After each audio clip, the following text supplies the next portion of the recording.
গুরু বলে মিথ্যা নয়, চ্যাং ধরেছে গোটা ছয়। গোটা ছয় চ্যাং কি কি? ছয়টা চ্যাং কে?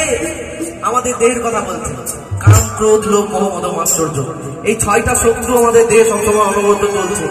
এই ছয়টা শত্রুকে আমরা যদি দমন করতে পারি গুরু ধরে, তাহলে কিন্তু আমাদের অনেক কিছু কমে যাবে। আমরা সাধারণ সিদ্ধ পুরুষ জায়গায় চলে যাব।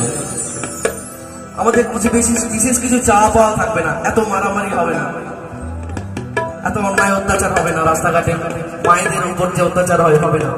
আমরা যদি এই কাম, ক্রোধ এগুলোকে আমরা যদি দমন করতে পারি, তাই বলছেন গুরু বলে মিথ্যা নয়, চ্যাং ধরেছি গোটা ছয়। গুরু বলে মিথ্যা নয়, চ্যাং ধরেছি গোটা ছয়। ওই আমি ঝোল খাইব, ওই আমি ঝোল খাইব, দুটো বেগুন দিয়া দে।